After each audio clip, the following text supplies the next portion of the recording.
let all of our YouTube as well as our Facebook people know. Like I said, we're going to start this a little bit early. Hey, Wiley, how's it going?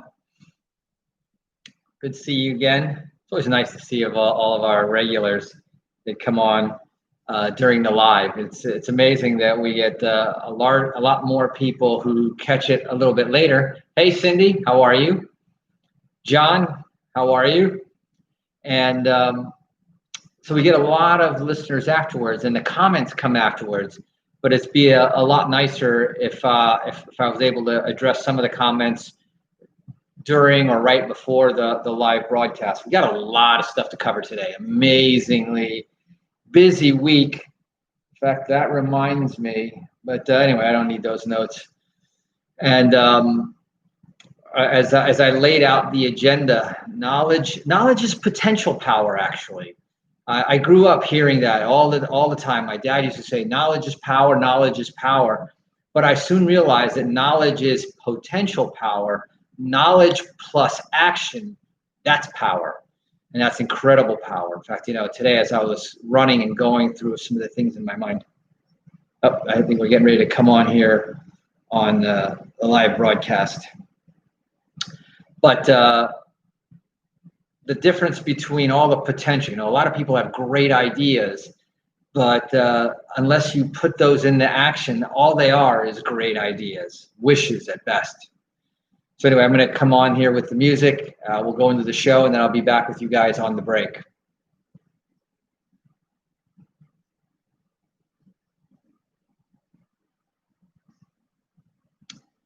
So let's bring up the lineup.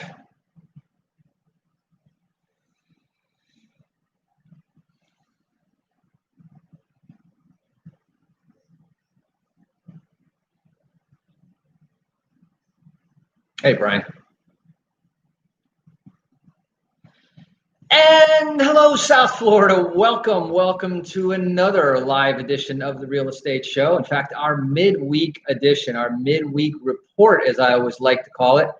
And the name of the game here is to bring you up to speed on what's going on in the marketplace. And man, as I was preparing for today's show, I was just literally overwhelmed with the amount of information that I want to share with you. Now, one of the things that I do want to spend a little bit of time with now is the stimulus. We're coming down to a convergence, and I'm going to talk to you. There's two key dates. July 20th, think about this, and August 7th are going to be two critical dates.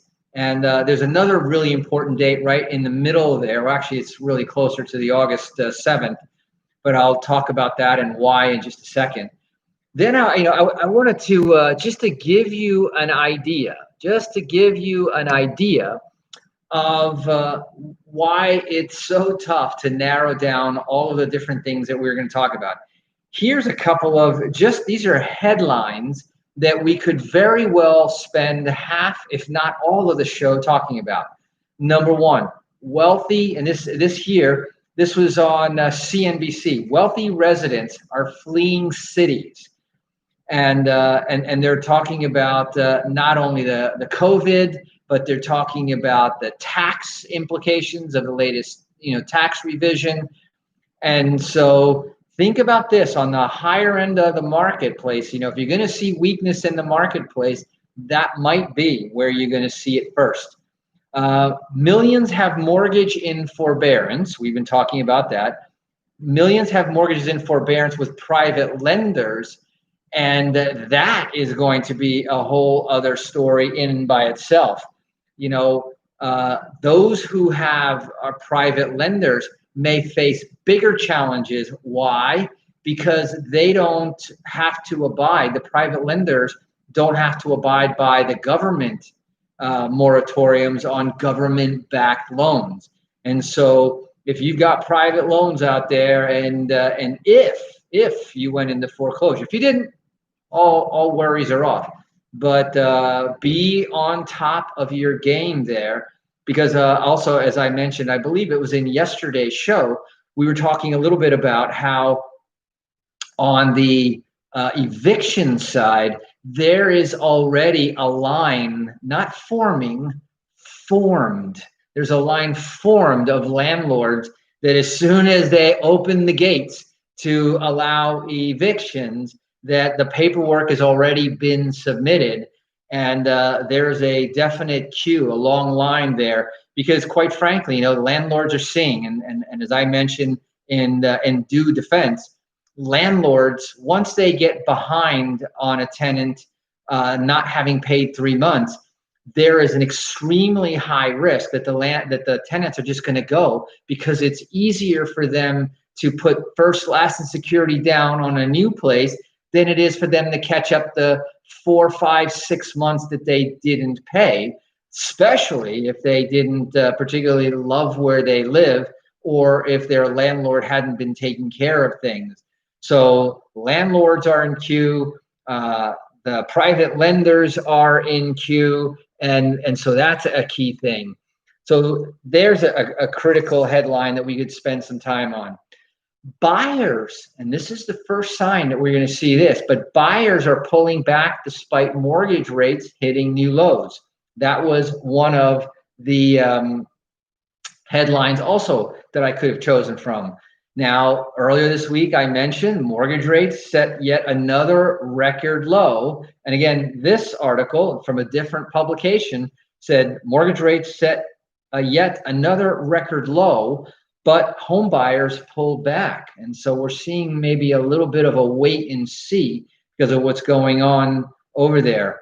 Now, let's see here. And a couple of other ones just to give you an idea how to play the home buyer boom, according to analysts. And they were talking about, and this was from the exchange, and they were talking about how to play. If you're looking at different stocks, one of the strongest sectors out there in the marketplace, of course, is the real estate marketplace.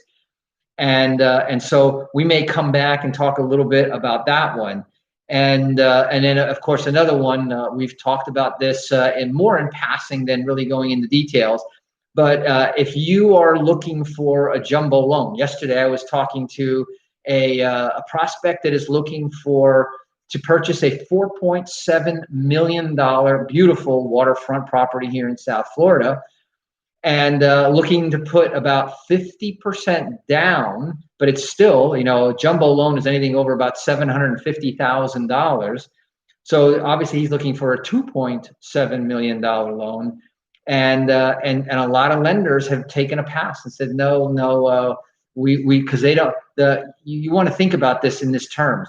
Lenders don't want to put too many eggs in one basket, in one mortgage. If that one $2.7 million mortgage goes bad, that is a much bigger impact than 27 $100,000 mortgages, just to give you, a flavor of that. So you might have a tough time getting a jumbo mortgage during the pandemic. In fact, if you recall, now we're probably going back 60 days when the mortgage market started to pull back a little bit and start to really cherry pick whose mortgages they were doing. And the first thing that came off the table were the jumbo loans. And so that's something that we could talk about a little bit more in there. Interesting, and I'm going to come back to that topic. Another interesting thing, concern over future outbreaks, political violence, and borrowers, and cause borrowers to look to remote communities for homes. So for the first time, I understand, since World War II, instead of people moving closer and closer to the cities, you're seeing an opposite direction. And now with technology and remote distance learning and remote commuting, or virtual commuting, I should say, makes that more and more possible. One other headline that I just want to skim over is that GDP improved as housing market continued to show strength in the second quarter. Now we'll dive a little bit deeper in that if we can. Now, before I go into where I want to spend quite a bit more time, I want to just give you sort of an update, and just to put things into perspective, and why I think that we're going to spend a little bit more time focusing in on the trends on the coronavirus. A lot of you thought, and I was optimistic, to be quite honest, that we were starting to reopen, and the curve had been flattened. And if you look though at the sort of the long-term curve since March, yes, it did flatten, and yes, it certainly is ascending. But we could get caught up in the argument of whether this is because there's a much larger number of testing. I had a headline come to my alerts today talking about that children being tested in Palm Beach County, Florida, were testing at the rate of 30% positive. Now, remember, a lot of people test positive and are asymptomatic, but that's a very sobering number. And when you start hearing about the conversation and the debate about, going back to school, and I understand, what's really behind it. Obviously, a lot of parents can't go back to work when they have young kids that they have to still care for, and they don't have the luxury of schools to serve as a pseudo babysitter. And so that may be a drag on the economy. I will submit to you, though, that it may not be as big a drag on the economy as I think some politicians think, because between the remote commuting that actually is working, I have talked to not one but several large companies and I've asked, so how's it going? How's the remote distance working out? And I'm hearing positive comments almost across the board that there are some people that need the different environment and the space, and maybe it's for those exceptions that they can go back because now we got a much lower density. But to require everybody to go back might be precipitous, and I think they require kids to go back without the proper environment being present in the communities and in just the general numbers. According to the latest figure, now I took this today, okay? So this is current as of a few hours ago. According to the latest figures published by Johns Hopkins University, which seems to be sort of the central repository of a lot of the major numbers, 13,439,000 cases have been detected worldwide. Stop for a second. 13.5 million cases worldwide. I think this is not the flu. I'm not going to get into the conversation of how bad, how serious, how lethal. All I'm telling you is that this is not the average flu season, number one. Number two, there have been 581,000, over 500,000 by 81,000, 581,000 deaths. End the story on that number, no pun intended. Now, here's the good news. Remember, 13 million detected, 7.5 million people recovered. And that's the good news. Now, the other good news, and I'm going to get to that in just a second, is a conversation about the vaccines. And in the USA, there have been almost 5 million confirmed cases. So out of the 7.5, 3.5, more than half of the confirmed cases are right here in the US of A. And so not a political conversation here. This is a conversation about a reality check for those of you out there. 137 deaths. So percentage-wise, I think we're doing pretty good on the percentage-wise on the deaths. And out of our 3 million, 1 million of recovered. So there's your numbers there. Talk about the testing all you want. Those are pretty substantial numbers, no matter which way you slice it. Now, again, stock markets rallied on the vaccine hopes. And so here's two positive things that I wanted to share before I go into a break. And then I want to come back and I want to talk about the stimulus. World shares, stock markets across the world, around the world, strode to 4-month highs. In other words, in spite of the pandemic, which we've been in for the last 4 months, this Wednesday, as hopes for a coronavirus vaccine offset rising U.S.-China tensions and also rising numbers, and help lift the euro and oil prices on improved sentiment. And remember, sentiment is the first thing that has to come back, that optimism, and then the market always follows. Asian markets were a bit choppy after more barbs between Beijing and Washington over the whole Hong Kong situation. But European stock exchanges rose almost 2%, and Wall Street advanced as investors set aside concerns about the growing number of COVID cases. And the last thing I'll say about that is your friend, and maybe mine, I don't know. One day I love him, one day I hate him. Dr. Fauci, I just don't trust him is really the problem. Dr. Fauci is bullish on prospects for U.S. vaccine, not worried about China winning the race. And P.S., if whoever wins the race, I'm assuming that vaccine will get out and about. But the leading U.S. expert on infectious diseases, Dr. Anthony Fauci, predicted on Wednesday that the country will meet its goal of a coronavirus vaccine by year's end, and was unmoved by the prospect that China might get there first. While there are no guarantees, and this is his quote, "I feel good about the projected timetable." And like I said, he's not worried that they'll get there first. And even if they did, it wouldn't be by much. So on all of those positive terms, I'm going to go ahead and go into a break. When I come back, I'm going to talk about the stimulus check, the prospects of that, and then if depending on the time left over, a couple of more highlights on real estate. So you're listening to the Real Estate Show on an exciting Wednesday midweek report. Don't touch that dial. My name is Eric Wilner, and I will be right back.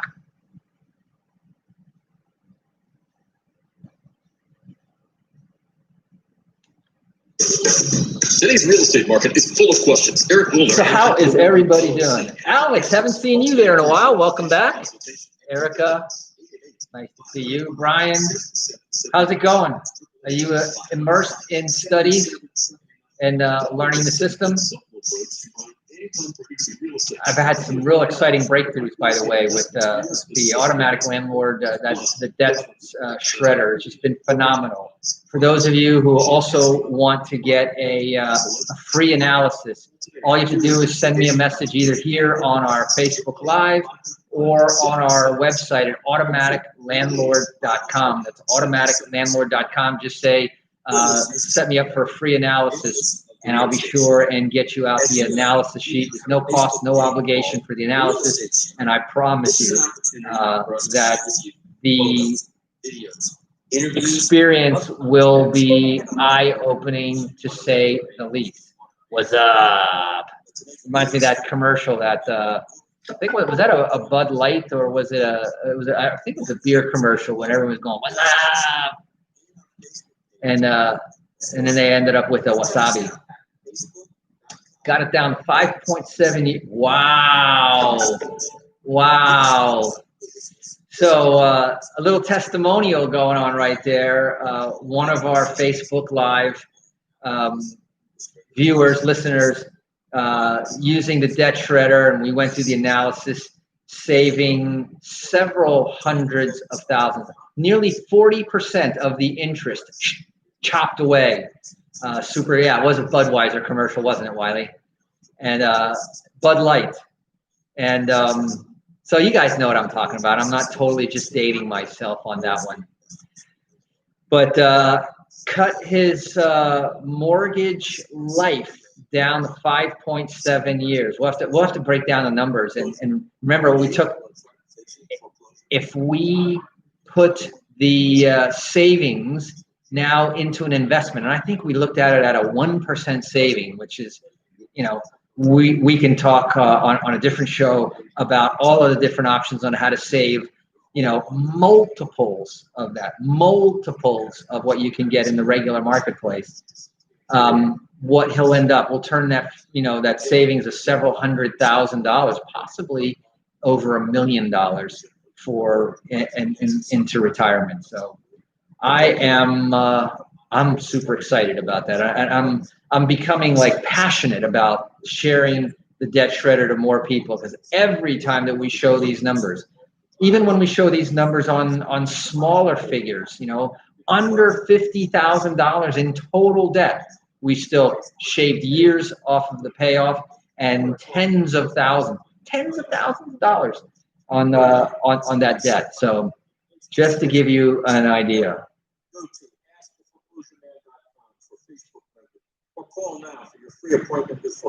That was a very interesting show yesterday, wasn't it? the conversation with the foreclosure man.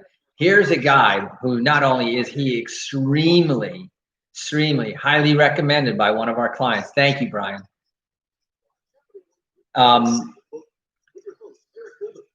Strong political views, I'll give it to him, but he talks from a strong base. Coming back. And welcome back. For those of you just joining us, you are listening to The Real Estate Show, South Florida's #1 program about real estate, America's longest running daily radio show about real estate.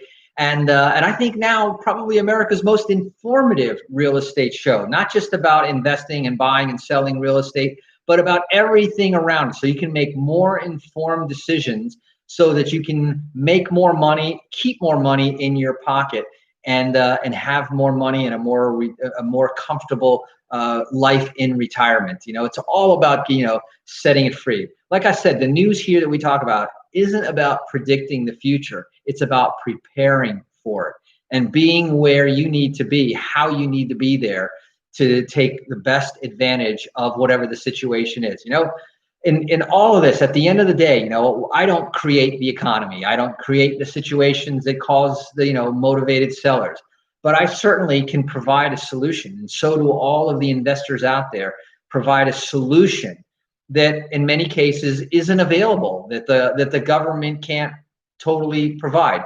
Right now, if you think about it, and this is kind of an interesting concept when you really stop and think about it, many investors who are busy doing what they do, you know, buying, researching, looking for properties, collecting rents, managing properties, maintaining properties, doing a lot that the government couldn't do in the grand scale. You know, think about it. The government could never support and provide 40% out of 40% of the non-owner occupied properties out there. Could the government ever provide that? No, no way. And a lot of investors are right now basically sitting, preparing, analyzing, watching the government's next move. And the government is critical at this point because nobody can put cash infusions like the stimulus, like what we're talking about, in the hands of a lot of people. And, you know, the first stimulus came out fast and furious. And I have to applaud the administration for doing that. They acted very, very quickly. And as a result, now they're getting criticized because, you know, close to $1 billion. Now, remember, out of $3 trillion, close to $1 billion, which is not even 1%, went to deceased Social Security numbers. Now, they're now in the process of canceling those checks. And PS out there, if you're trying to play games and cash dead people's checks, they're going to be coming for you. But they're going to get it right. And now what they're doing is that they need to focus in more, right? The second stimulus came out and it was directed straight at the hospitals, straight at the frontline workers that are battling the coronavirus. And then now we're looking at, you know, whether we need to help out, you know, is it going to be the universities? Obviously, the hospitality industry definitely needs the help, right? That business has been slashed, and talk about, you know, a second punch to the gut when the coronavirus, you know, has this second wave and what was opening up, and you could see the excitement and the positivity in the servers, you know, and be generous to your servers when you go out. You know, we go out and we try to look at it that way. This is, you know, everybody is trying to be as good of a human being as possible. And now here comes this second wave and possibly reclosing of it. And so obviously one area of the economy that definitely needs a shot in the arm. Think about the airlines whose revenues dropped nearly 60% for a while. In fact, they dropped nearly 100% for a while when no one was flying. And as they're getting back into the flying mode, here we go again. Hotels, here we go again.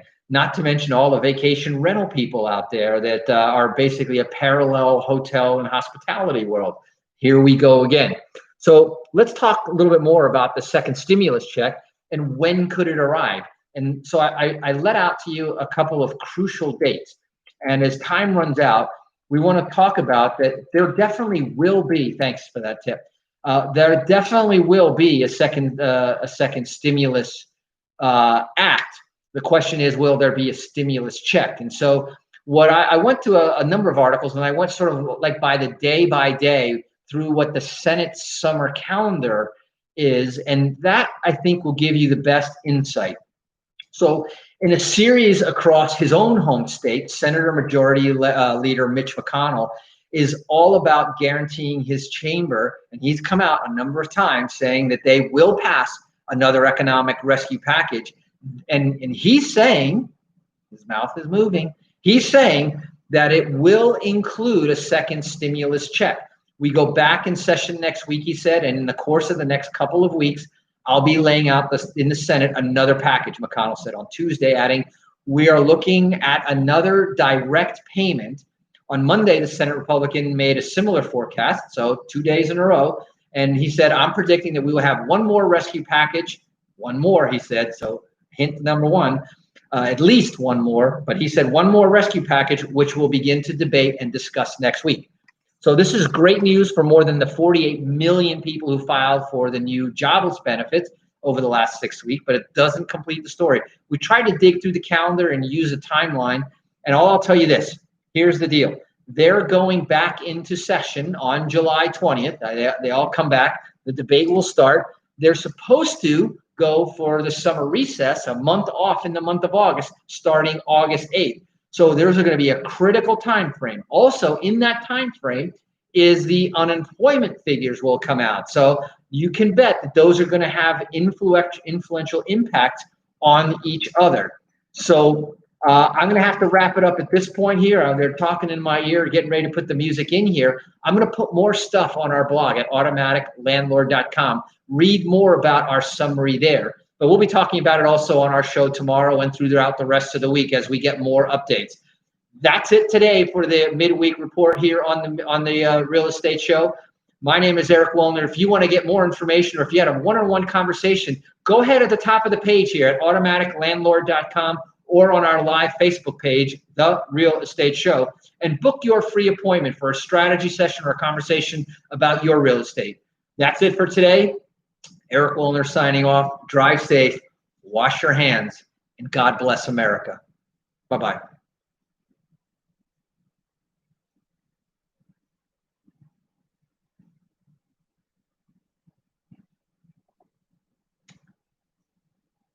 I'm going to wrap it up here on our YouTube. Thanks for coming in there. And we're going to continue to build that library there on YouTube. And we'll be adding some adjustments and enhancements there too. So stay tuned there.